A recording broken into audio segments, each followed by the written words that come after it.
தற்போது கிடைத்துள்ள அண்மை செய்தியை பார்த்து வருகிறோம்.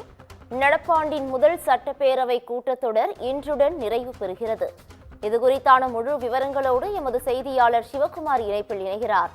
சிவகுமார் வணக்கம். இதுகுறித்தான முழு தகவல்களை பதிவு பண்ணலாம்.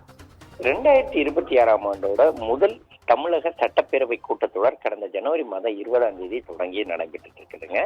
இந்த மாதத்துல பாத்தீங்கன்னா கடந்த 2 தினங்கள், அதாவது ஜனவரி மாதம் 20ஆம் தேதி அன்னைக்கு முதல் கூட்டத்தொடர், இந்த ஆண்டோட முதல் கூட்டத்தொடரானது ஆளுநர் RN ரவியின் உரையோட துவங்கியது. இருப்பினும் அந்த தேசிய கீதம், அதே மாதிரி தமிழ் தாய் வாழ்க்கை உள்ளிட்ட பிரச்சனைகளால ஆளுநர் தனது உரையை முழுமையாக வாசிக்காம அவையிலிருந்து வெளிநடப்பு செய்தாரு. அதுல பாத்தீங்கன்னா பல்வேறு அதாவது சிக்கல்கள், தமிழகத்துல பல்வேறு சிக்கல்கள் இருக்கும் போதும் முறையானபடி நடக்கிறதாக அதில் எழுதி கொடுக்கப்பட்டிருந்ததாகவும், தான் பேசும்போது மைக் ஆஃப் பண்ணதாகவும் உள்ளிட்ட பல்வேறு குற்றச்சாட்டுகள் ஆளுநர் தரப்புல எடுத்து வைக்கப்பட்ட நிலையில அந்த முதல் நாள் கூட்டத்தொடரானது ஒரு பெரும் சர்ச்சையை ஏற்படுத்துச்சு. 2வது நாள் பாத்தீங்கன்னா மறைந்த முன்னாள் உறுப்பினர்கள் மற்றும் முக்கிய பிரமுகர்கள் ஆகியோர்களுக்கு இரங்கல் தீர்மானம் நிறைவேற்றப்பட்டு அதன் பிறகு அவை ஒத்திவைக்கப்பட்டது. அதுக்கு மறுநாள் 3ஆம் நாள் பாத்தீங்கன்னா ஆளுநர் உரைக்கு நன்றி தெரிவிக்கும் தீர்மானத்தின் மீது விவாதங்கள் நடைபெற்றல. அதே மாதிரி பாத்தீங்கன்னா இதுல விவசாயிகள் குறித்து பேசணும் அப்படின்னு சொல்லி எதிர்க்கட்சி தலைவர் எடப்பாடி பழனிசாமி கோரிக்கை விடுத்திருந்தாரு. ஆனா அதுக்கு திமுக அரசு ஒத்துக்கிறாத ஒரு சூழ்நிலையில அதை என்ன பண்ணாங்கன்னா, அதை கண்டித்து பாஜக மற்றும் அதிமுக உறுப்பினர்கள் வெளிநடப்பு செஞ்சிருந்தாங்க. மேலும் பாத்தீங்கன்னா நேற்று ஆளுநர் உரைக்கு நன்றி தெரிவிக்கும் தீர்மானத்தின் மீது விவாதங்கள் நடைபெற்றது. இதில் பல்வேறு அரசு அறிவிப்புகள் குறித்து விவாதிக்கப்பட்ட நிலையில இன்னைக்கு நிறைவு நாள். இன்னைக்கு சட்டமன்றம் இன்னையோட முடியுது. அதாவது அந்த வருடத்தோட முதல் கூட்டத்தொடரானது இன்னையோட முடியுது. இதுல ஆளுநர் உரைக்கு நன்றி தெரிவிக்கும் தீர்மானத்தின் மீதான விவாதத்திற்கு முதலமைச்சர் பதில் கூறுவாரு அப்படின்னு சொல்லி எதிர்பார்க்கப்படுது. மேலும் சில முக்கிய சட்ட முன்வடிவுகள் ஆய்வுக்கு எடுத்துக் கொள்ளப்பட்டு நிறைவேற்றப்பட இருக்கிறதாகவும், முக்கிய விவாதங்கள் மற்றும் முடிவுகள் குறித்து அறிவிக்கப்பட இருக்கிறதாகவும் தெரிவிக்கப்படுது.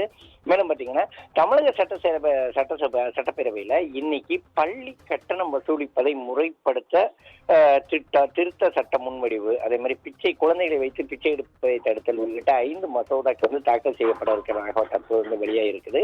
அதே மாதிரி பாத்தீங்கன்னா தமிழகத்துக்கு இன்னைக்கு நடக்கக்கூடிய தீர்மானங்கள், இன்னைக்கு நடக்கக்கூடிய பேரவையில தமிழகத்திற்கு ஈர்க்கப்பட்ட தொழில் முதலீடுகள் மற்றும் அதன் மூலம் உருவாகியுள்ள வேலை வாய்ப்புகள் குறித்து அமைச்சர்கள் விளக்கம் அளிக்கலாம் அப்படின்னு சொல்லி கூறப்படுது. மேலும் சட்டமன்ற கூட்டத்தொடர் நடைபெறதால இந்த கூட்டத்தொடர் அரசியல் ரீதியாக மிகவும் முக்கியத்துவம் வாய்ந்ததாகவும் கருதப்படுது.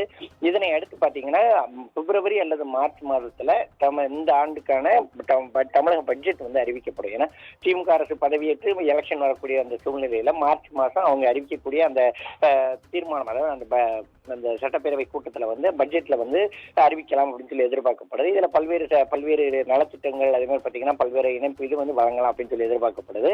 இந்நிலையில இன்னைக்கு 5ஆம் நாள் கூட்டத்துல முக்கிய சட்ட திருத்தங்களாக ஒரு 5 மசோதாக்களை இன்னைக்கு அவங்க தாக்கல் செய்ய இருக்கிறதாக கூறப்படுறது. தமிழக வட்டாரத்துல என்னென்ன அறிவிக்க போறாங்க, ஏன்னா ரொம்ப நாள் இந்த தனியார் பள்ளிகள்ல அதிக அளவுல கட்டணம் வசூலிச்சுட்டு இருக்கிறாங்க. இதை முறைப்படுத்துறதுக்கு தனியா ஒரு சட்ட முன்வடிவு வேணும் அப்படின்னு சொல்லி பல முறை கோரிக்கை வைக்கப்பட்ட பிறகும் எதுவும் முடிவு எடுக்கப்படாத ஒரு சூழ்நிலையில தற்போது அந்த திருத்தத்தை சட்ட முன்வடிவாக கொண்டு வர போறதா சொல்றாங்க. அதே மாதிரி பாத்தீங்கன்னா குழந்தைகளை வைத்து பிச்சை எடுப்பதையே தடுத்தல் உள்ளிட்ட 5 மசோதாக்கள் இன்னைக்கு தாக்கல் செய்யப்பட்டு அதன் அடிப்படையில இன்னைக்கு சட்டப்பேரவை நடைபெற இருக்குது. பவித்ரா, கூடுதல் விவரங்களுக்கு நன்றி சிவகுமார்.